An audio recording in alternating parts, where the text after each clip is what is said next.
नमस्कार। इस समय आप देख रहे हैं news in India. News in India में आपका स्वागत है। आइए नजर डालते हैं आज की कुछ खास खबरों पर। चारा घोटाला मामले में सजायाफ्ता राजद प्रमुख लालू प्रसाद यादव को शनिवार रात रांची के एक अस्पताल में इलाज के दौरान तबीयत बिगड़ने के बाद दिल्ली एम्स में भर्ती कराया गया। दिल्ली में एक अधिकारी ने बताया उन्हें एम्स के कार्डियोथोरेसिक सेंटर की कोरोनरी केयर यूनिट CCU में भर्ती किया गया है। उनके स्वास्थ्य को लेकर फिलहाल अभी कोई मेडिकल बुलेटिन जारी नहीं की जाएगी। आपको बता दें कि पूर्व मुख्यमंत्री लालू प्रसाद यादव को ग्रीन कॉरिडोर बनाकर एम्स तक लाया गया। लालू इससे पहले मार्च 2018 में भर्ती हुए थे और उन्हें अगले महीने अप्रैल में ही एम्स ने छुट्टी दे दी थी। अब एक बार फिर वह एम्स में भर्ती हुए हैं। अधिकारियों ने कहा कि बिहार के पूर्व मुख्यमंत्री के इलाज और उनकी तबीयत पर नजर रखने के लिए एक टीम बनाई गई है। एम्स के हृदय रोग संबंधी विभाग के प्रोफेसर डॉक्टर राकेश यादव उनके स्वास्थ्य पर नजर रखे हुए हैं। लालू प्रसाद का झारखंड की राजधानी रांची के राजेंद्र आयुर्विज्ञान संस्थान रिम्स में विभिन्न रोगों का इलाज चल रहा था। रिम्स के निदेशक डॉक्टर कामेश्वर प्रसाद ने इससे पहले कहा था कि लालू प्रसाद को बीते 2 दिन से सांस लेने में तकलीफ हो रही थी। उन्हें निमोनिया से पीड़ित पाया गया। उनकी आयु को ध्यान में रखते हुए डॉक्टरों की सलाह पर बेहतर इलाज के लिए उन्हें दिल्ली के एम्स अस्पताल में भेजने का फैसला किया है। पत्नी राबड़ी देवी, बेटी मीसा भारती, बेटे तेज प्रताप और तेजस्वी लालू यादव की तबीयत बिगड़ने की खबर सुनकर विशेष विमान से रांची पहुंचे थे। परिवार ने रात में लालू से मुलाकात की। तेजस्वी ने पिता से मिलने के बाद पत्रकारों से कहा था कि उनकी तबीयत चिंताजनक है। तेजस्वी ने मुख्यमंत्री हेमंत सोरेन से उनके आवास पर मुलाकात करके अपने पिता को दिल्ली ले जाने के लिए राज्य सरकार का सहयोग मांगा था। गणतंत्र दिवस से पहले आज दिल्ली के राजपथ पर फुल ड्रेस रिहर्सल की गई। हर साल की तरह इस साल भी 26 जनवरी को धूमधाम से गणतंत्र दिवस मनाया जाएगा। हालांकि इस साल की परेड राजपथ से शुरू होकर लाल किले की जगह नेशनल स्टेडियम पर ही खत्म होगी।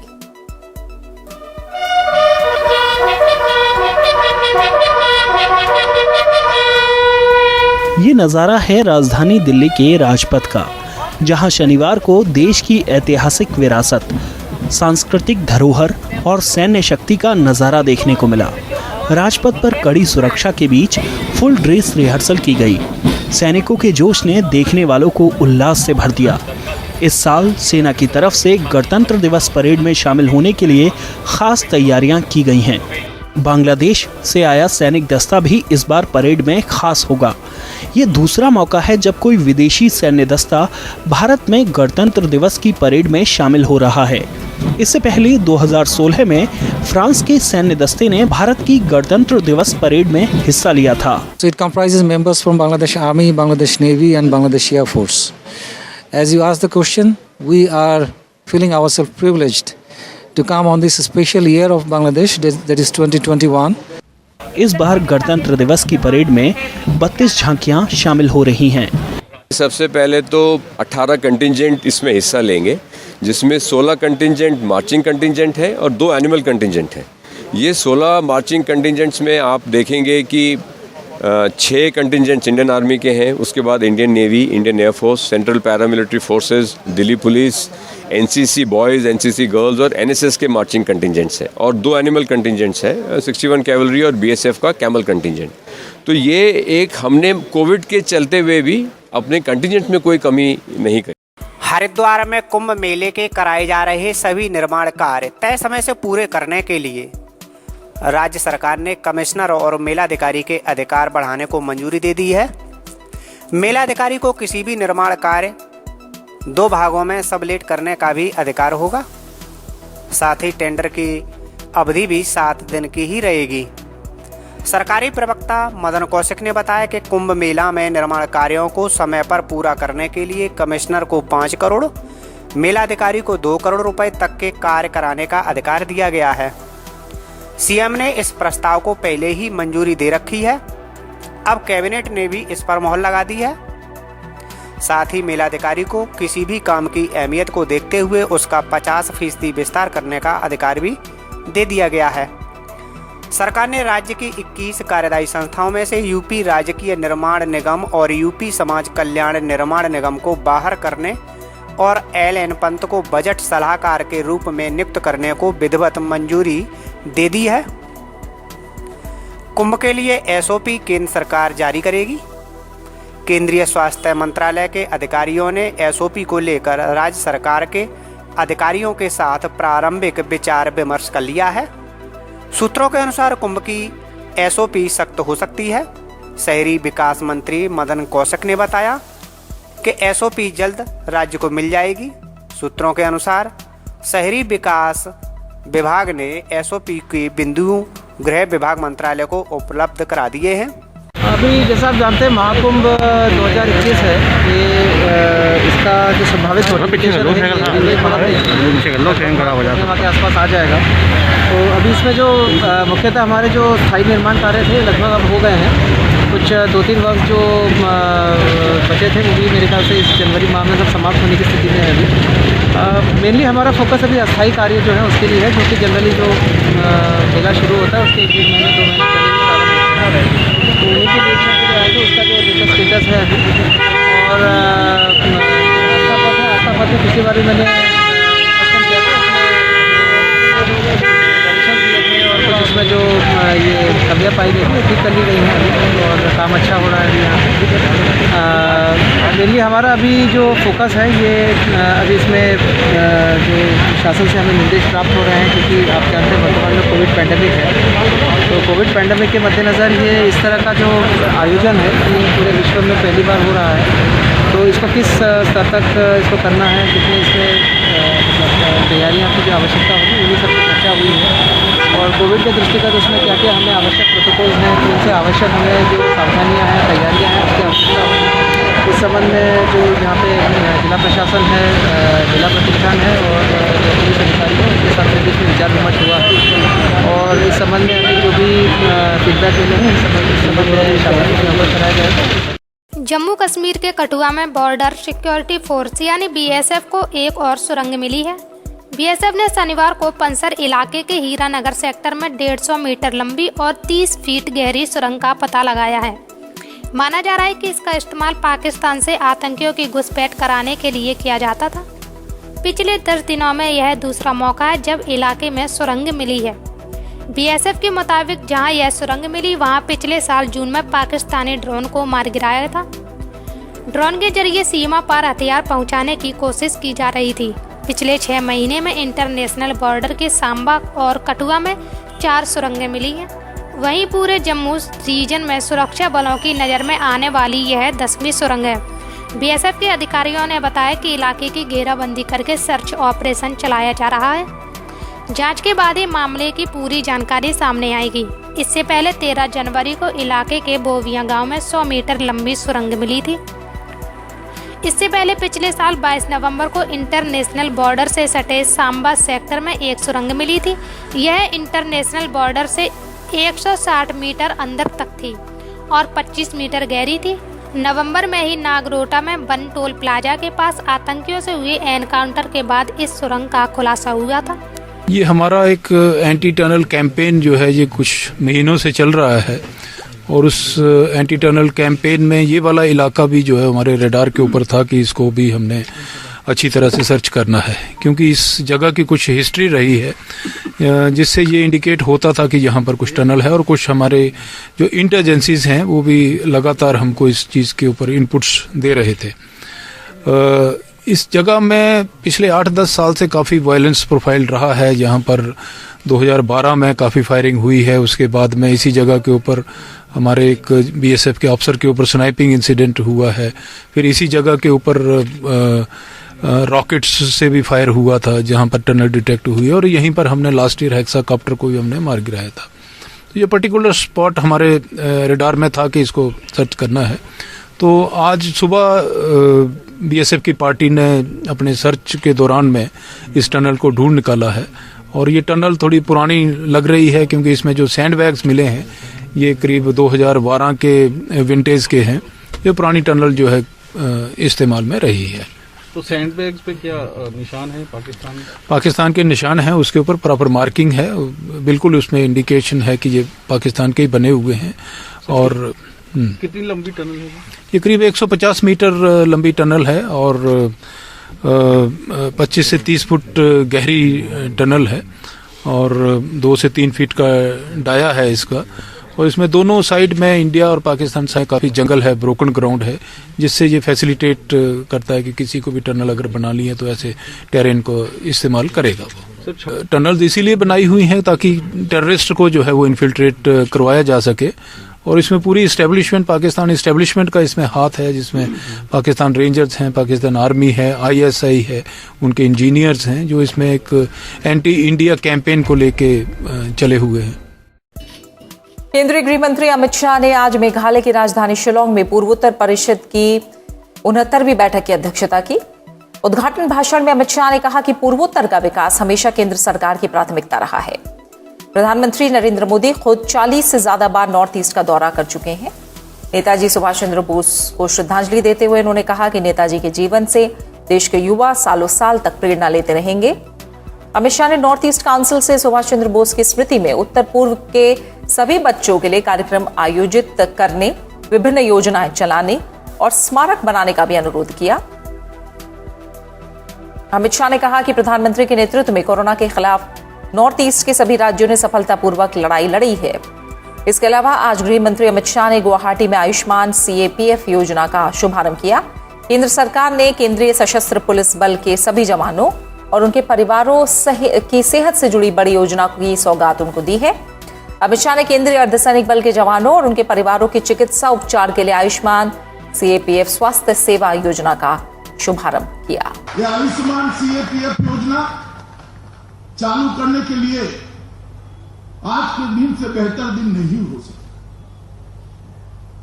क्योंकि सुभाष बाबू एक ऐसा व्यक्तित्व था जिसको किसी ने कोई अवार्ड नहीं दिया।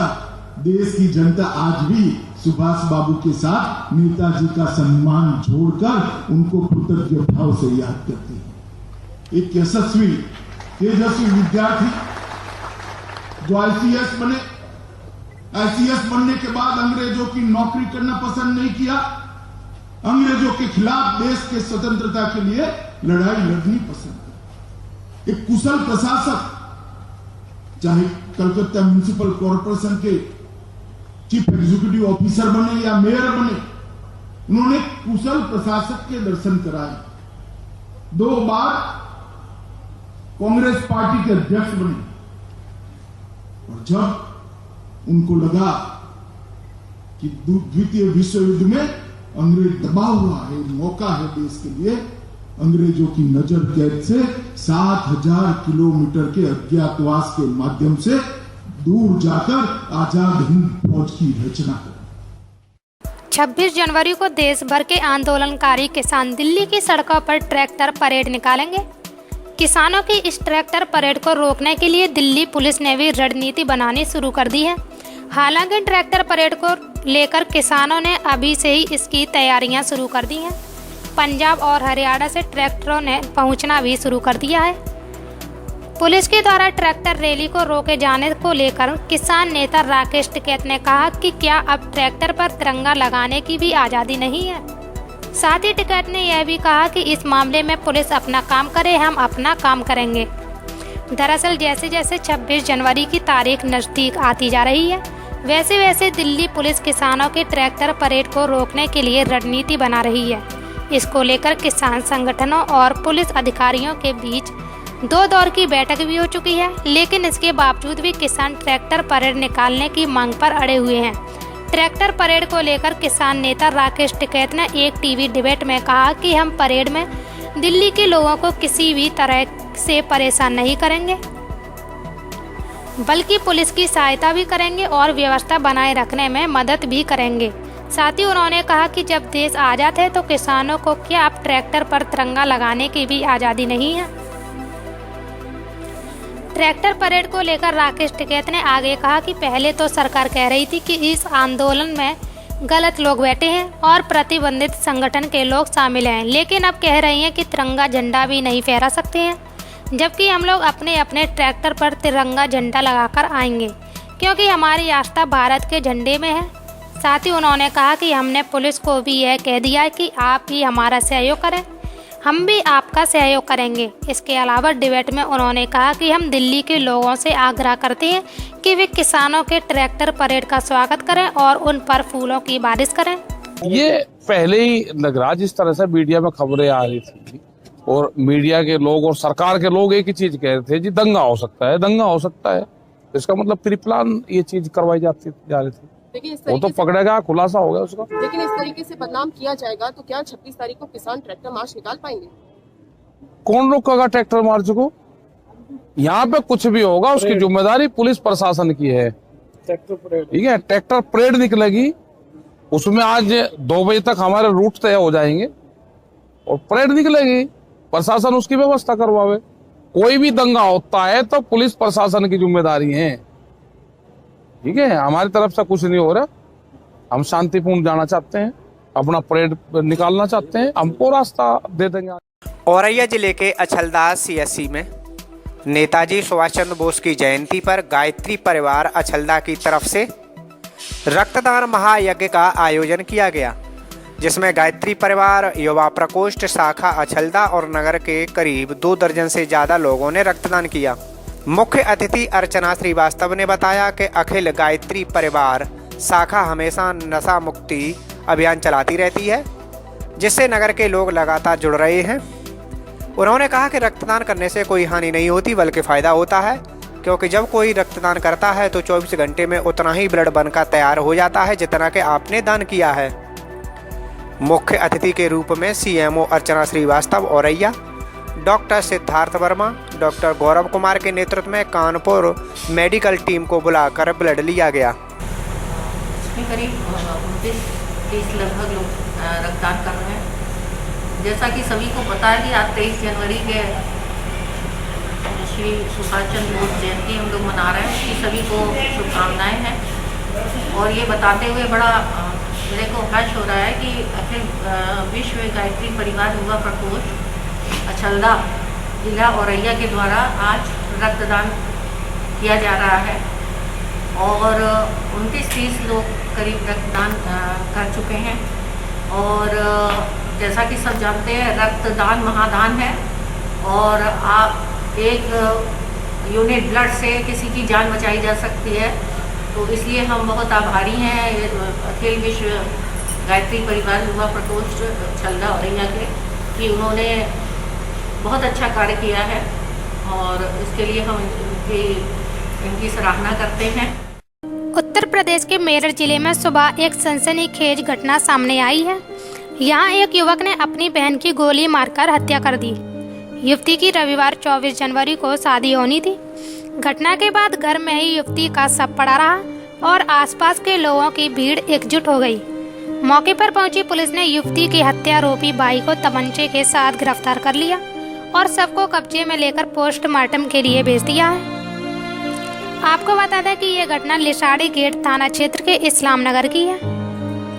इस्लाम नगर निवासी 18 वर्षीय फिरदौस की 24 जनवरी को लिसाड़ी गेट क्षेत्र के एक कॉलोनी निवासी युवक के साथ शादी होनी थी। युवती का एक अन्य युवक से भी प्रेम प्रसंग चल रहा था और वह फिरदौस की शादी से खुश नहीं था, जिसके चलते प्रेमी ने युवती की आपत्तिजनक फोटो फिरदौस की होने वाली ससुराल में भेज दी है।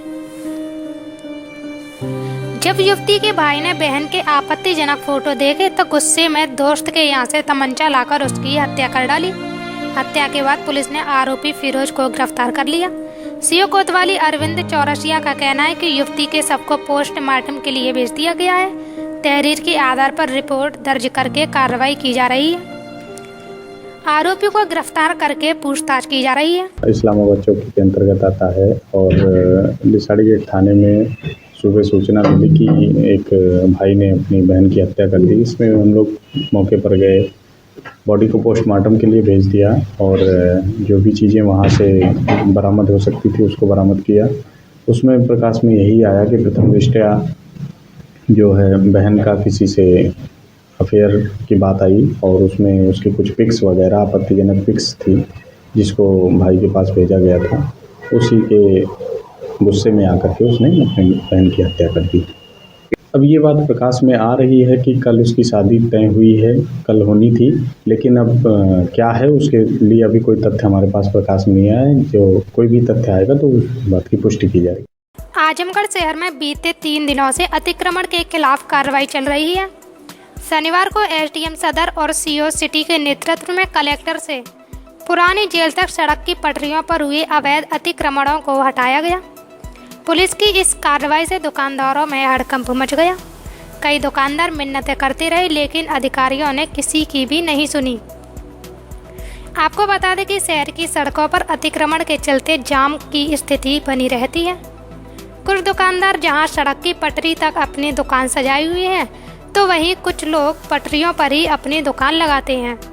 अतिक्रमण के चलते शहर की सड़कें सक्रिय हो गई हैं, जिसके चलते जाम लगा रहता है। आए दिन जाम की शिकायत प्रशासन तक पहुंचती है, जिसे देखते हुए एसडीएम सदर गौरव कुमार और सीओ सिटी राजेश पांडे के नेतृत्व में नगर पालिका की टीम बीते 3 दिनों से अतिक्रमण हटाने की कवायद में जुटी हुई है। शनिवार को टीम ने कलेक्ट्रेट तिराई से पुरानी जेल तक अतिक्रमण हटवाने की कार्रवाई शुरू की। इस दौरान नाली और सड़क की पटरी पर अवैध रूप से हुए अतिक्रमण को हटवाया गया। इतना ही नहीं, दुकानों पर लगे टीन शेड को भी उखड़वा दिया गया। दुकानदार मिन्नतें करते रहे, लेकिन एसडीएम और सीओ टस से मस नहीं हुए। इसके पीछे कारण यह था कि एसडीएम ने सभी दुकानदारों को 1 दिन पहले ही अतिक्रमण हटा लेने का नोटिस दिया था, लेकिन फिर भी दुकानदारों ने अतिक्रमण को नहीं हटाया था। का अभियान चलाया जा रहा है नगर पालिका जैसा लगातार पिछले कई दिनों से अतिक्रमण मुक्ति अभियान चलाया जा रहा है। उसमें जो भी सार्वजनिक मार्ग हैं, रोड हैं, उनके दोनों तरफ टीन शेड रखकर या अन्य दुकानदारों द्वारा सामान रखकर जो अतिक्रमण किया गया उसको हटाया गया है। बार बार पुनः चेतावनी इनको दी जा रही है लगातार 3 दिनों से कि सभी अपने टीन शेड और ये सामान हटा लें, अन्यथा बलपूर्वक हमें हटाना पड़ेगा। कुछ लोगों के द्वारा हटा लिया गया है, जिनके द्वारा नहीं हटाया गया उनको हमने हटाया है आज, और नगर पालिका प्रशासन साथ में है। तो ये कार्रवाई अभी कंटिन्यू जारी रहेगी जब तक कि जितने भी सार्वजनिक मार्ग हैं वो अतिक्रमण मुक्त नहीं हो जाते हैं। सर, क्या वजह है कि लगातार कहने के बावजूद भी प्रशासन की ये लोग अतिक्रमण से छोड़ते नहीं हैं या फिर इस तरीके से हावी रहते हैं? ये देखिए, ऐसा ही है, इसमें जनता को भी जागरूक होना होगा और आप लोगों के सहयोग से हम इसको और गति दे पाएंगे। तो अब हमने ये किया है कि यदि पुनः इनके द्वारा ये अतिक्रमण किया जाता है तो अब जो है हम एफआईआर भी करेंगे और इन पर जुर्माने की भी कार्रवाई की जाएगी ताकि पुनः इसकी पुनरावृत्ति ना हो। सर, अभी कब तक चलने वाला है ये इस तरीके का? अभी लगातार चलता रहेगा जब तक कि हम जितने मुख्य मार्ग हैं उन सभी को अतिक्रमण मुक्त नहीं करवा लेते हैं। सोशल मीडिया और तमाम न्यूज वेबसाइट पर इन दिनों एक खबर चल रही है, जिसमें दावा किया जा रहा है कि मार्च अप्रैल से 5, 10 और 100 के पुराने नोट बंद हो जाएंगे। साथ ही यह भी कहा जा रहा है कि भारतीय रिजर्व बैंक द्वारा इसके लिए एक प्लान भी तैयार किया जा रहा है। इस खबर के बाद से जनता परेशान है। लोगों को डर लग रहा है कि कहीं 2016 की तरह केंद्र की नरेंद्र मोदी सरकार नोटबंदी न कर दे। इसलिए अब आरबीआई ने खुद इस पर जानकारी दी है। प्रेस कॉन्फ्रेंस ब्यूरो पीआईबी की तरफ से ट्वीट कर कहा गया है कि आरबीआई की तरफ से ऐसी कोई घोषणा नहीं है। 5, 10 और 100 के पुराने नोट बंद होने की पूरी खबर फर्जी है। इस तरह की खबरों पर जनता ध्यान न दे। 5, 10 और 100 के पुराने नोट पहले जैसे ही चलन में रहेंगे। आपको बता दें कि आरबीआई ने 2019 में ही 100 रुपये के नोट जारी किए थे, जो लेवेंडर कलर के हैं। इसके अलावा उसके पिछले हिस्से में रानी वाव का चित्र है। इसके अलावा 10 रुपये का नया नोट भी बहुत पहले बाजार में आ चुका है। जब नोट पुराने होने के अलावा फट जाते हैं और चलने लायक नहीं रहते, तो आरबीआई उन्हें वापस ले लेता है, फिर उतने ही मूल्य के नोट जारी करता है। गौरतलब है कि 8 नवंबर 2016 को देश भर में नोटबंदी हुई थी, जिसके तहत 500 और 1000 के पुराने नोट बंद कर दिए गए थे। इनकी जगह पर 500, 2000 और 200 के नए नोट जारी हुए हैं। यूपी के बुलंदशहर में सिकंदराबाद के गांव जीतगढ़ी में जहरीली शराब से 6 लोगों की मौत के बाद 8 जनवरी को शराब के साथ तस्कर को पकड़ने के बाद 3 लाख रुपए लेकर उसे छोड़ने के मामले में नगर कोतवाली पुलिस ने आबकारी निरीक्षक और 2 सिपाहियों को गिरफ्तार कर लिया। पुलिस ने तीनों की निशानदेही पर आबकारी के गोदाम से शराब की वही 8 पेटी बरामद की हैं। आबकारी आयुक्त ने तीनों आरोपियों को निलंबित कर विभागीय जांच शुरू करा दी है। एसएसपी ने बताया कि शुक्रवार को हापुड़ और बुलंदशहर पुलिस ने संयुक्त रूप से अनूप शहर क्षेत्र के गांव अनिवास की धर्मशाला में दबिश दी। पुलिस ने यहां चल रही शराब की फैक्ट्री का भंडाफोड़ किया। मौके से बिमल राघव नाम के तस्कर को पकड़कर 18 पेटी अवैध शराब बरामद की थी। पूछताछ में बिमल ने बताया कि 8 जनवरी को जब शराब कांड हुआ था तो उसके पास भी नोएडा की उसी फैक्ट्री की 8 पेटी शराब बरामद हुई थी, जिसमें 6 लोगों की मौत हुई थी। छापेमारी की सूचना मिलने पर बिमल राघव शराब को ठिकाने लगाने जा रहा था। इसी बीच डिवाई के आबकारी इंस्पेक्टर सुरेश सिंह चौहान, सिपाही हेड कांस्टेबल खेम सिंह और सिपाही अनुज ने उसकी बैगन आर गाड़ी को रोक लिया और चेकिंग की। चेकिंग के दौरान गाड़ी से 8 पेटी शराब पकड़ी गई। आबकारी इंस्पेक्टर उसे मय 8 पेटियों के बुलंदशहर आबकारी गोदाम ले गए।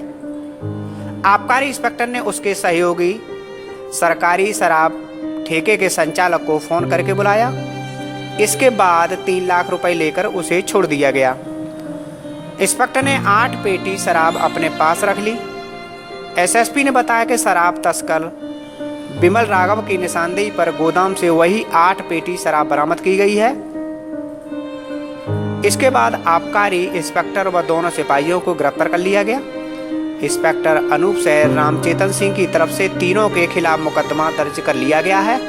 ये दिनांक 21 जनवरी को हापुड़ पुलिस की अभिसूचना के आधार पर हापुड़ पुलिस और बुलंदशहर की पुलिस द्वारा संयुक्त रूप से एक दबिश दी गई थाना अनूपशहर क्षेत्र के अनिवास गांव में, जहां एक ब्रह्मपाल नाम का लाइसेंसी शराब का ठेकेदार है, उसकी एक धर्मशाला है। उस धर्मशाला से 18 पेटी मिस इंडिया नकली शराब बरामद की गई और मौके से उसका सहयोगी बिमल राघव गिरफ्तार किया गया। जब बिमल राघव से गहराई से पूछताछ की गई तो उसने बताया कि दिनांक 8/1/21 को वह सुबह करीब 8 बजे 8 पेटी अवैध शराब के साथ जा रहा था, तो उसे आबकारी विभाग के इंस्पेक्टर सुरेश चौहान, कांस्टेबल खेम सिंह और कांस्टेबल अनुज, ये सभी आबकारी विभाग के हैं, इनके द्वारा रोका गया। रोक करके ये कार सहित जिस कार में लगभग 8 पेटी अवैध मिस इंडिया मार का शराब थी, उसको लेकर के ये लोग बुलंदशहर आए। बुलंदशहर आने के बाद ब्रह्मपाल, जिसका ये पूरा माल था, जो एक लाइसेंसी ठेकेदार भी है एक ठेके का, उसको इंस्पेक्टर के द्वारा बुलाया गया। एक 3 लाख रुपए की डील की गई और उस डील के बाद पैसा लेने के बाद जो गिरफ्तार करके जिसे लाया गया था उसे छोड़ दिया गया। और जब हम लोगों ने इलेक्ट्रॉनिक सर्विलांस और सीडीआर एनालिसिस के आधार पर देखा तो गिरफ्तार अभियुक्त के द्वारा जो भी तथ्य बताए गए थे वो सही पाए गए। उस समय इंस्पेक्टर आबकारी और दोनों सिपाहियों की लोकेशन वहां थी जहां से उसके द्वारा पकड़ना बताया गया। फिर गिरफ्तार अभियुक्त के साथ साथ उनका बुलंदशहर तक आना और फिर बुलंदशहर पहुंचने के बाद ब्रह्मपाल ठेकेदार के नंबर पर इंस्पेक्टर द्वारा फोन करना और उसका अनूपशहर क्षेत्र से चलकर बुलंदशहर तक आना और यहां से फिर उसे अपने साथी बिमल राघव को लेकर वापस जाना प्रमाणित हुआ। बिमल राघव द्वारा यह भी बताया गया कि जो 8 पेटी शराब उसकी कार से बरामद हुई थी उसे इंस्पेक्टर ने रख लिया था। आबकारी इंस्पेक्टर से जब कड़ाई से पूछताछ की गई तो इनकी निशानदेही पर वो 8 पेटी शराब भी इनकी अभिरक्षा से बरामद हुई। इस प्रकार चूंकि शासन की मंशा बहुत स्पष्ट है, भ्रष्टाचार के अगेंस्ट जीरो टॉलरेंस की शासन की जो नीति है उसी के तहत हम लोगों के द्वारा इसमें एडीएम प्रशासन को भी इन्वॉल्व किया गया, एसपी सिटी को इन्वॉल्व किया गया और बहुत ही निष्पक्षतापूर्वक पारदर्शी तरीके से हर तरह से पूछताछ आज करने के बाद जब प्रमाणित हो गया कि वास्तव में इंस्पेक्टर आबकारी और उनके 2 सहयोगी सिपाहियों के द्वारा भ्रष्टाचार करते हुए मिस इंडिया शराब जो नकली थी उसे बरामद किया गया और फिर पैसे लेकर के अभियुक्त को छोड़ दिया गया। उस शराब को अपनी अभिरक्षा में रखा गया। इनके विरुद्ध 60A आबकारी अधिनियम और 7 भ्रष्टाचार निवारण अधिनियम का मुकदमा दर्ज किया गया। केंद्र सरकार द्वारा किसानों के लिए लाए गए तीनों बिलों को रद्द किए जाने की मांग को लेकर हरिद्वार के किसानों ने एकत्रित होकर देहरादून राज्यपाल महोदय को ज्ञापन सौंपने के लिए राजभवन के लिए कूच किया। इस दौरान हरिद्वार पुलिस प्रशासन ने इब्राहिमपुर मोड़ पर बैरिकेडिंग लगाकर किसानों को रोकने की कोशिश की। इससे नाराज होकर किसानों ने एक तरफ का हाईवे जाम कर दिया। आपको बता दें कि 3 कृषि कानूनों के विरोध में देहरादून राजभवन कूच कर रहे किसानों को हरिद्वार पुलिस प्रशासन द्वारा इब्राहिमपुर मोड़ के पास रुड़की हाईवे पर बैरिकेडिंग लगाकर रोका गया, जिससे किसान वहीं एक तरफ की सड़क जाम करके धरने पर बैठ गए। उत्तराखंड किसान संगठन के राष्ट्रीय अध्यक्ष गुलशन रोड ने बताया कि हम शांतिपूर्वक राज्यपाल से मिलकर उनको ज्ञापन सौंपने जा रहे हैं और हमारा यह जो आंदोलन चल रहा है यह बहुत ही शांतिपूर्वक चल रहा है। हम शांतिपूर्वक ढंग से देहरादून राज्यपाल महोदय को अपना ज्ञापन सौंपना चाहते हैं। अगर हमें देहरादून पुलिस प्रशासन द्वारा नहीं जाने दिया गया तो हम जबरदस्ती बैरिकेडिंग तोड़कर भी देहरादून राज्यपाल से मिलने जा सकते हैं, लेकिन हम ऐसा कोई कदम उठाना नहीं चाहते। उन्होंने कहा कि यदि प्रशासन हमें आगे जाने की अनुमति नहीं देता है तो जिस प्रकार दिल्ली में हाईवे बंद किया गया है उसी तरह से किसान हरिद्वार जाने के सभी रास्ते बंद कर देंगे, जिसकी जिम्मेदार प्रशासन और सरकार होगी। जो केंद्र सरकार जो 3 बिल लाई उसको लेकर जो 58-59 दिन से किसानों का जो धरना दिल्ली में चल रहा है, उस आंदोलन में पूरे देश के किसान का समर्थन है। पर केंद्र सरकार और केंद्र सरकार के प्रवक्ता बार बार ये कह रहे कि ये तो केवल हरियाणा पंजाब का आंदोलन है। तो उसी को लेकर जो हमारे किसान दिल्ली में बैठे, जो संयुक्त मोर्चा दिल्ली में काम कर रहा है, उसने एक आह्वान पूरे देश के किसानों को किया कि सभी प्रदेशों के किसान अपने अपने प्रदेश के राज्यपाल का घेराव 23 तारीख को करेंगे, ताकि सरकार की आंख खुल जाए, सरकार को पता लग जाए ये पूरे देश का आंदोलन है, पूरे किसान का आंदोलन है, ना कि हरियाणा पंजाब का आंदोलन है। तो उसी को देखते हुए आज उत्तराखंड किसान मोर्चा और भारतीय किसान यूनियन ने संयुक्त कार्यक्रम रखा। एक जत्था छुटमलपुर से होते देहरादून के लिए कूच कर गया और दूसरा जत्था ये उत्तराखंड किसान मोर्चा का हरिद्वार से होते देहरादून कूच कर रहा। यहाँ पर प्रशासन ने रोका, तो जैसा हमारे किसान दिल्ली जाते हैं वहाँ प्रशासन ने रोका, वहीं बैठ के ऐसा इन्होंने हमें रोक लिया। हम इन्हें कार्य में देहरादून तक जाने दो, अगर नहीं जाने देते जैसे दिल्ली में किसान बैठे वैसे हम यहाँ बैठ के देहरादून कूच कर रहे थे। किस मांग को लेकर? देहरादून कूच कर रहे थे मांग को लेकर इसको कि जो ये 3 कृषि कानून है ये वापस किए जाए, MSP पर कानून का दर्जा दिया जाए। इसको लेकर एक ज्ञापन महामहिम राज्यपाल को प्रेषित करना था।